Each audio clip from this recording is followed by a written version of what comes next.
પ્રણામ. જય ગુરુદેવ. ઋષિચિંતન ચેનલમાં સૌ સ્નેહીજનોનું હાર્દિક સ્વાગત છે. આજનો વિષય છે ગાયત્રી સાથે યજ્ઞનો સંબંધ. યજ્ઞ ભારતીય સંસ્કૃતિનું આદિ પ્રતીક છે. આપણા ધર્મમાં જેટલી મહાનતા યજ્ઞને આપવામાં આવી છે તેટલી બીજા કશાને આપવામાં આવી નથી. આપણું કોઈ પણ શુભ અશુભ ધર્મકૃત્ય યજ્ઞ વિના પૂર્ણ થતું નથી. જન્મથી અંત્યેષ્ટિ સુધી 16 સંસ્કારો હોય છે. એમાં અગ્નિહોત્ર આવશ્યક છે. જ્યારે બાળકનો જન્મ થાય છે ત્યારે એના રક્ષણ માટે સૂતક નિવૃત્ત સુધી ઘરમાં અખંડ અગ્નિ રાખવામાં આવે છે. નામકરણ, યજ્ઞોપવિત, લગ્ન આદિ સંસ્કારોમાં પણ હવન અવશ્ય થાય છે. અંતમાં જ્યારે શરીર છૂટે છે ત્યારે તેને અગ્નિને સોંપવામાં આવે છે. મનુષ્ય મરણ પામ્યા પછી ચિતામાં બળીને તેના શબને ભસ્મ કરી નાખે છે, પરંતુ શાસ્ત્રોમાં જોવામાં આવે તો એ પણ એક યજ્ઞ જ છે. એમાં વેદ મંત્રોથી વિધિપૂર્વક આહુતિઓ આપવામાં આવે છે અને શરીરને યજ્ઞ ભગવાનને અર્પણ કરવામાં આવે છે. પ્રત્યેક કથા, કીર્તન, વ્રત, ઉપવાસ, પર્વ, તહેવાર, ઉત્સવ અને ઉદ્યાપનમાં હવનને આવશ્યક માનવામાં આવે છે. હાલમાં લોકો એનું મહત્ત્વ અને વિધાન ભૂલી ગયા છે અને કેવળ ચિહ્ન પૂજા કરીને કામ ચલાવે છે. ઘરોમાં સ્ત્રીઓ કોઈને કોઈ રૂપમાં ચિહ્ન પૂજા તો કરે જ છે. તેઓ તહેવારમાં યા પર્વોમાં અગ્નિને જમાડવાની ક્રિયા કોઈને કોઈ રૂપમાં કરે છે. થોડા અંગાર લઈને ઘી નાખીને પ્રજ્વલિત કરીને તેને નાના નાના ગ્રાસ ચડાવવા અને જળ એ અગ્નિને ફરતે ફેરવવું, અગ્નિની પરિક્રમા કરવી એ વાત આપણને કેટલાક સંસ્કારી ઘરમાં જોવા મળે છે. પિતૃઓનું શ્રાદ્ધ જે દિવસે હોય તે દિવસે બ્રાહ્મણ ભોજન પહેલાં અગ્નિને ભોજન કરાવવામાં આવે છે. એવી સ્થિર માન્યતા છે કે અગ્નિના મુખમાં આપેલી આહુતિઓ દેવતાઓ અને પિતૃઓને પહોંચે છે. વિશેષ પ્રસંગોએ તો હવન અવશ્ય કરવો જ પડે છે. ચૂલો, ઘંટી, સાવરણી આદિથી થનારી નિત્યની હિંસા અને પાતકોના નિવારણાર્થે નિત્ય પંચયજ્ઞ કરવાનું વિધાન છે. એ પાંચેમાં બલિવૈશ્ય પણ છે. બલિવૈશ્ય અગ્નિમાં આહુતિ આપીને થાય છે. આ પ્રકારે શાસ્ત્રોની આજ્ઞાનુસાર તો નિત્ય હવન કરવાનું આપણે માટે આવશ્યક છે. તહેવારોના દિવસે અગ્નિહોત્ર કરવું આવશ્યક છે. હોળી તો યજ્ઞનો જ તહેવાર છે. આજકાલ લોકો લાકડા બાળીને હોળી ઉજવે છે. શાસ્ત્રો કહે છે કે લોકો સાચા યજ્ઞની આવશ્યકતા અને વિધિને ભૂલી ગયા છે, પરંતુ માત્ર લાકડા બાળીને એ પ્રાચીન પરંપરાને ગમે તેમ સાચવી રહ્યા છે. એ જ રીતે શ્રાવણી, દશેરા તેમજ દિવાળીના તહેવારોમાં કોઈને કોઈ પ્રકારે હવન થાય છે. નવરાત્રિમાં સ્ત્રીઓ દેવોની પૂજા કરે છે ત્યારે અગ્નિમુખમાં દેવીને નિમિત્તે ઘી, લવિંગ, જાયફળ આદિ ચીજો અવશ્ય ચડાવે છે. સત્યનારાયણની વ્રતકથા, રામાયણ પારાયણ, ગીતાપાઠ, ભાગવત સપ્તાહ આદિ ગમે તે શુભ આયોજન હોય તેમાં હવન અવશ્ય હોવાનો જ. મંત્ર સાધનાઓમાં પણ હવન અનિવાર્ય છે. જેટલા પણ પાઠ, પુરસ્ચરણ, જપ, સાધના કરવામાં આવે છે તે ચાહે વેદોક્ત હોય ચાહે તાંત્રિક હોય, એમાં કોઈને કોઈ રૂપમાં હવન કરવો જરૂરી હોય છે. ગાયત્રીની ઉપાસનામાં પણ હવન આવશ્યક છે. અનુષ્ઠાન યા પુરસ્ચરણમાં જપનો 10મો ભાગ હવન કરવાનું વિધાન છે. પરિસ્થિતિવશ 10મા ભાગની આહુતિઓ ન આપી શકાય તો 100મા ભાગની શતાંશ આપવી. ગાયત્રીને માતા અને યજ્ઞને પિતા માનવામાં આવ્યા છે. એ બંનેના સંયોગથી મનુષ્યનો આધ્યાત્મિક જન્મ થાય છે. એને દ્વિજત્વ કહે છે. બ્રાહ્મણ, ક્ષત્રિય અને વૈશ્યને દ્વિજ કહેવામાં આવે છે. એ દ્વિજનો અર્થ છે બે જન્મવાળો. જેમ આપણા શરીરને જન્મ આપનાર માતા પિતાની સેવા પૂજા કરવી તે મનુષ્યનું નિત્ય કર્મ છે, તેમ ગાયત્રી માતા અને યજ્ઞપિતાની પૂજા એ પણ પ્રત્યેક દ્વિજનું આવશ્યક ધર્મ કર્તવ્ય છે. ધર્મગ્રંથોમાં ડગલે ને પગલે યજ્ઞના મહિમાનું ગાન છે. વેદમાં યજ્ઞનો વિષય મુખ્ય છે, કેમ કે યજ્ઞ એક એવું વિજ્ઞાનમય વિધાન છે જેથી મનુષ્યનું આધ્યાત્મિક અને ભૌતિક રીતે કલ્યાણ અને ઉત્કર્ષ થાય છે. યજ્ઞથી ભગવાન પ્રસન્ન થાય છે. કહેવામાં આવ્યું છે કે यो यज्ञं यज्ञं परमृच्यते यज्ञसंहित तं યજ્ઞપુરુષમ વિષ્ણુ નમામિ પ્રભુમીશ્વરમ. જે યજ્ઞ દ્વારા પૂજાય છે, યજ્ઞમય છે, યજ્ઞરૂપ છે, એ યજ્ઞરૂપ વિષ્ણુ ભગવાનને નમસ્કાર છે.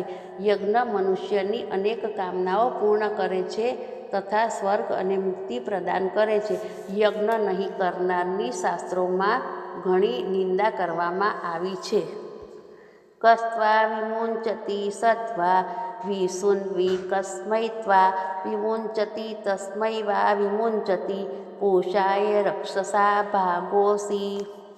સુખ શાંતિને ચાહનાર કોઈ વ્યક્તિ યજ્ઞનો પરિત્યાગ નથી કરતી. જે યજ્ઞને છોડે છે તેને યજ્ઞરૂપ પરમાત્મા પણ છોડી દે છે. સર્વની ઉન્નતિ માટે યજ્ઞમાં આહુતિઓ આપવામાં આવે છે. જે નથી આપતા તે રાક્ષસ બની જાય છે. યજ્ઞેન પાપેઃ બહુભીર્વિમુક્તઃ પ્રાપ્નોતિ લોકાન પરમસ્ય વિષ્ણોઃ. યજ્ઞ દ્વારા અનેક પાપોમાંથી મુક્તિ મળે છે તથા પરમાત્માના લોકની પણ પ્રાપ્તિ થાય છે.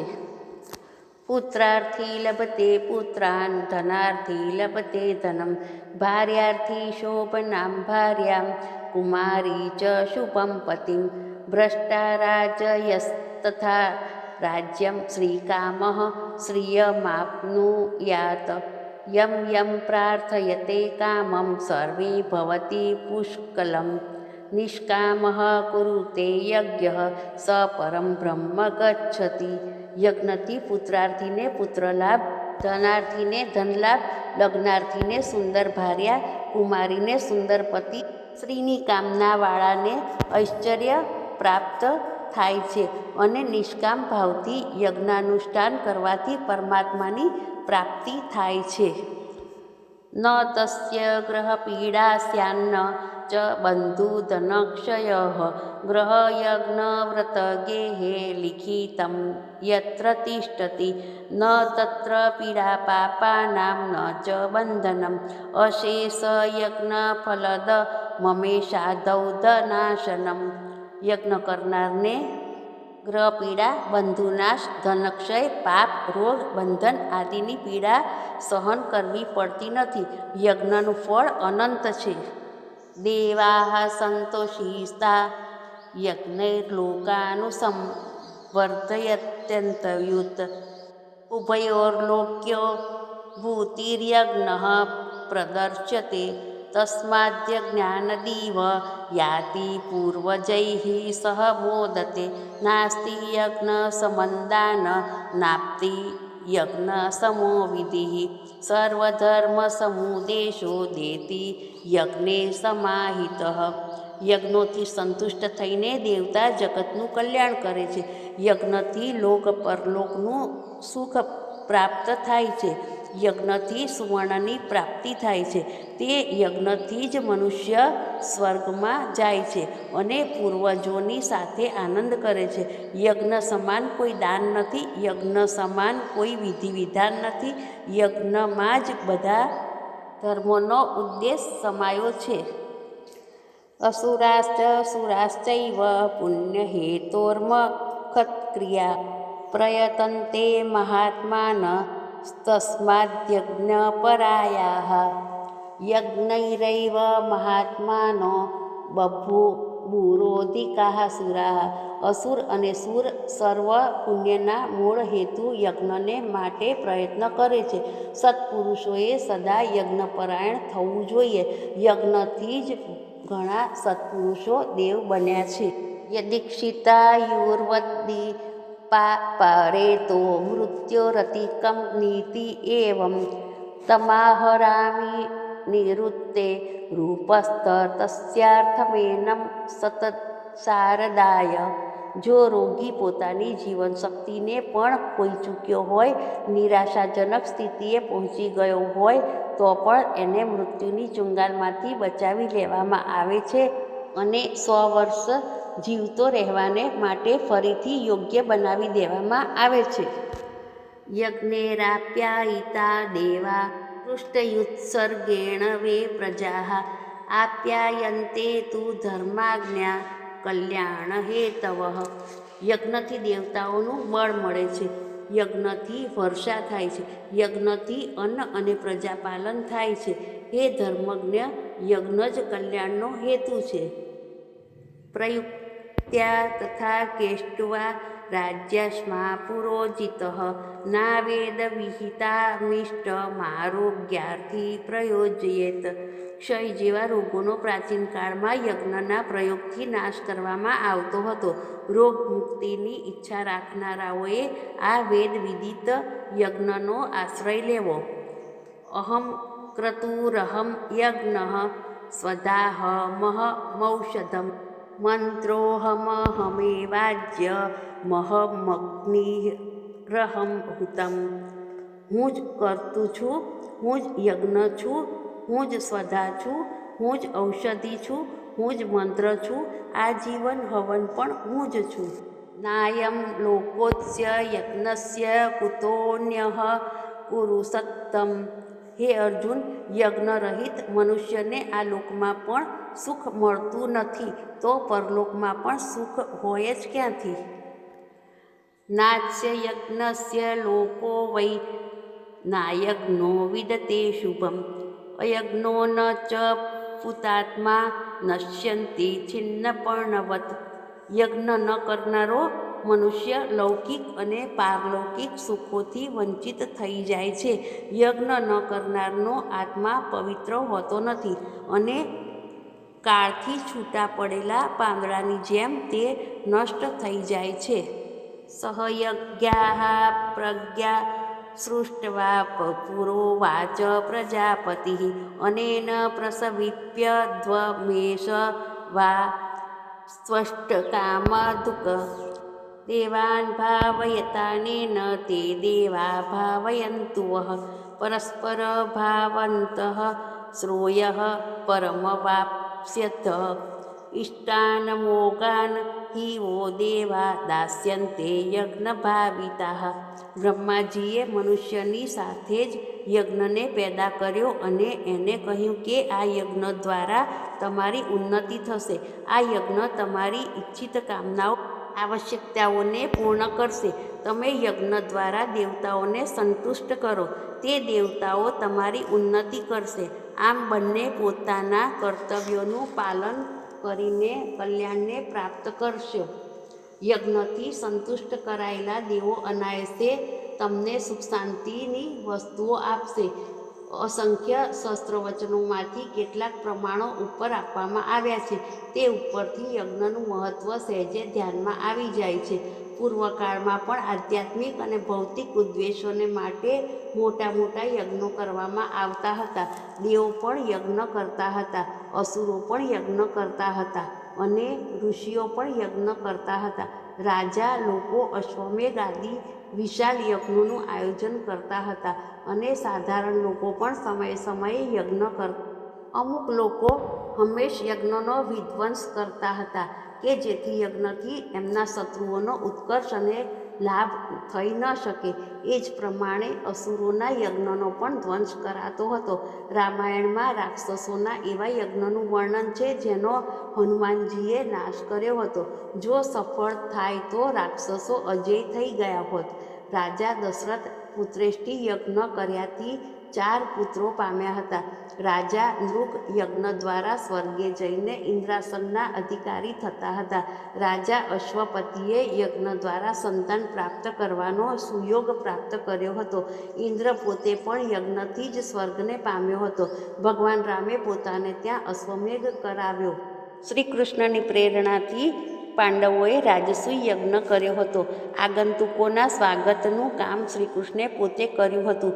પાપોના પ્રાયશ્ચિત તરીકે અનિષ્ટો અને પ્રારબ્ધજન્ય દુર્ભાગ્યોની શાંતિને માટે, કોઈ અભાવની પૂર્તિને માટે, કોઈ સહયોગ યા સૌભાગ્ય પ્રાપ્ત કરવા માટે, રોગ નિવારણ માટે, દેવતાઓને પ્રસન્ન કરવાના હેતુથી ધનધાન્યની અધિક ઉપજને માટે, અમૃતમય વર્ષાને નિમિત્તે વાયુમંડળમાંથી અસ્વાસ્થ્યકર તત્વોનું ઉન્મૂલન કરવાને માટે હવન યજ્ઞ કરવામાં આવતા હતા અને તેના પરિણામે પણ તેને અનુરૂપ જ આવતા હતા.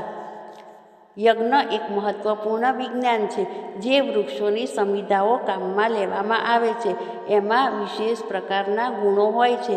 કયા પ્રયોગમાં કઈ વસ્તુઓ હોમવી જોઈએ એનું પણ વિજ્ઞાન છે. એ વસ્તુઓ ભેગી થવાથી એક વિશેષ ગુણવાળું મિશ્રણ તૈયાર થાય છે જે બળવાથી વાયુમંડળમાં એક વિશિષ્ટ પ્રભાવ પેદા કરે છે. વેદ મંત્રોના ઉચ્ચારણની શક્તિથી એ પ્રભાવમાં ઉમેરો થાય છે.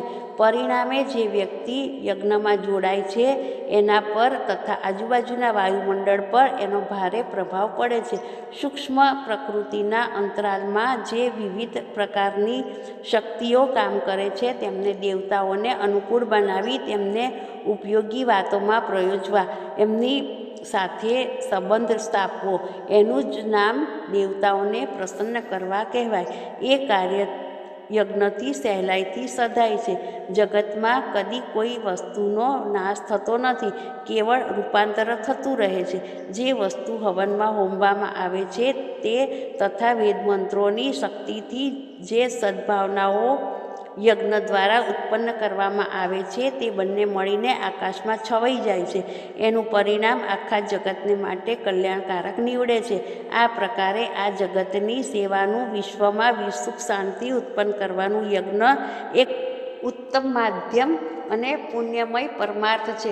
યજ્ઞથી સાધકની આત્મશુદ્ધિ થાય છે, એના પાપ નાશ પામે છે, તેમજ શાંતિ અને સદગતિ પ્રાપ્ત થાય છે. સાચા હૃદયથી યજ્ઞ કરનારાના લોક અને પરલોક સુધરે છે. જો એનું પુણ્ય પર્યાપ્ત થાય તો એને સ્વર્ગ કે મુક્તિ મળી જાય છે અને કદાચ બીજો જન્મ લેવો પડે સુખી, શ્રીમંત, સમૃદ્ધ અને ઊંચા પરિવારમાં તેનો જન્મ થાય છે. ત્યારબાદ ભવિષ્યને માટે સુવિધાથી કર્મ કરીને તે પોતાના લક્ષ્યને સફળતાપૂર્વક પ્રાપ્ત કરી શકે છે. યજ્ઞનો અર્થ દાન, એકતા, ઉપાસના છે. આ ભાવનાઓ અને મનોવૃત્તિઓને વધારવાને માટે યજ્ઞનું આયોજન સ્થૂળ અને સૂક્ષ્મ બંને દ્રષ્ટિએ મહત્વપૂર્ણ છે.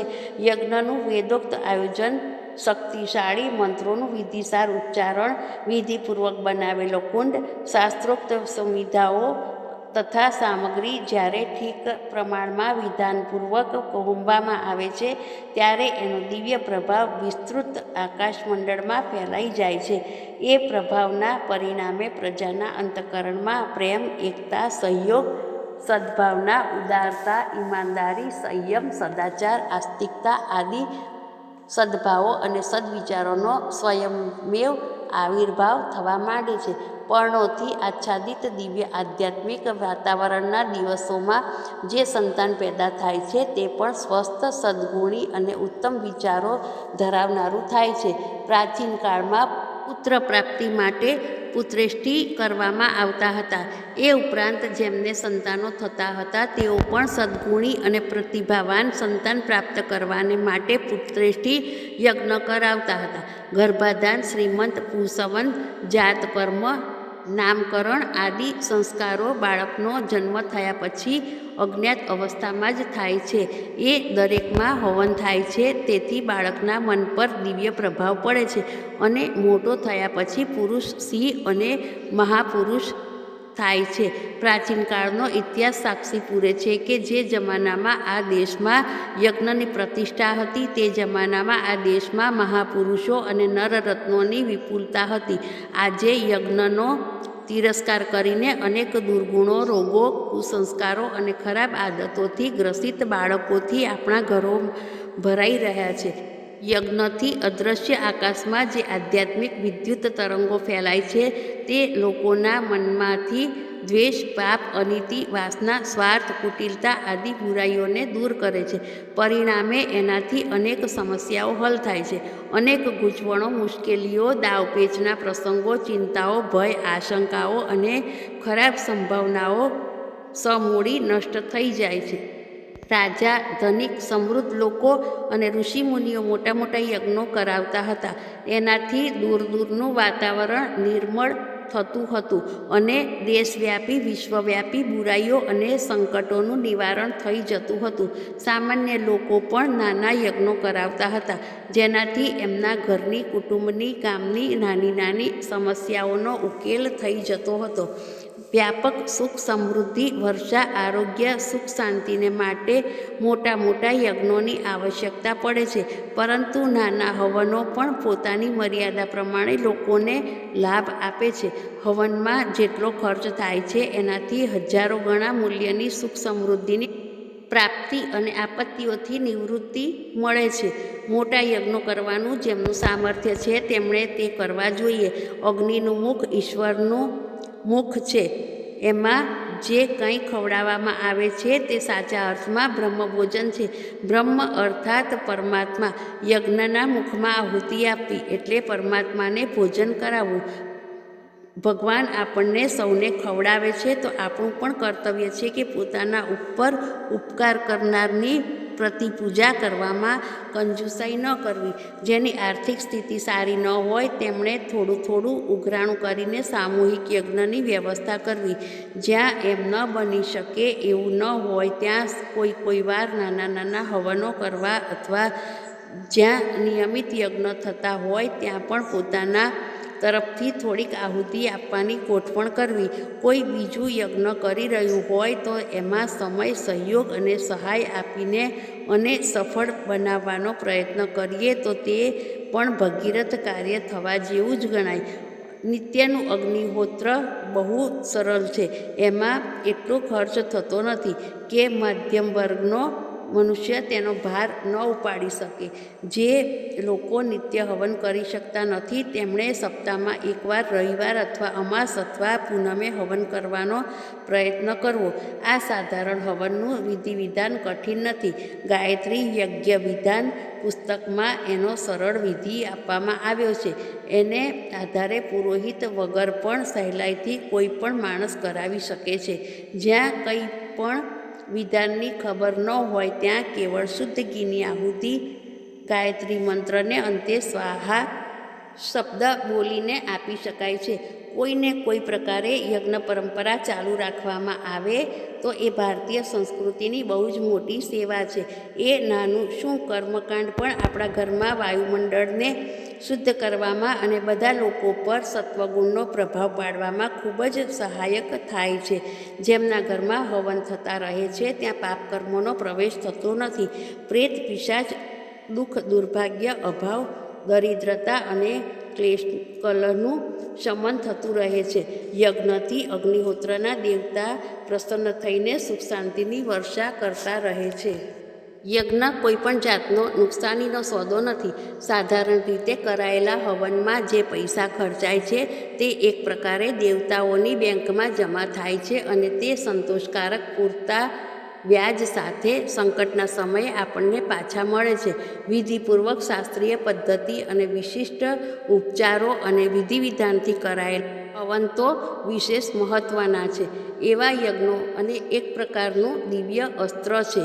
દૈવી સહાય પ્રાપ્ત કરવાનો એ અચૂક ઉપાય છે. પ્રાચીન કાળમાં યજ્ઞથી ધારેલી વર્ષા થતી હતી.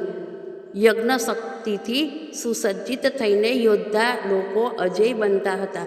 યજ્ઞ દ્વારા યોગી લોકો પોતાની તપશ્ચર્યા પૂર્ણ કરીને આત્મ સાક્ષાત્કાર કરતા હતા. યજ્ઞ સમસ્ત રિદ્ધિ સિદ્ધિઓનો પિતા છે. યજ્ઞને દેવોએ કામધુક કહ્યો છે. તે મનુષ્યના અભાવોને દૂર કરનારો અને વિઘ્નોને દૂર કરનારો છે. નાના પાયા પર કરેલો હોમ પણ બહુ જ ઉપયોગી થાય છે. એ દ્વારા ઘરની વાયુશુદ્ધિ, રોગ નિવૃત્તિ અને અનિષ્ટોથી આત્મરક્ષા થાય છે. અને વિધિપૂર્વક થયેલા યજ્ઞો તો અસાધારણ ફળ આપે છે. યજ્ઞ એક વિદ્યા છે. પાંચે તત્વોનું હોમમાં એક વૈજ્ઞાનિક સંમિશ્રણ થાય છે જેથી એક મહાન શક્તિનો આવિર્ભાવ થાય છે.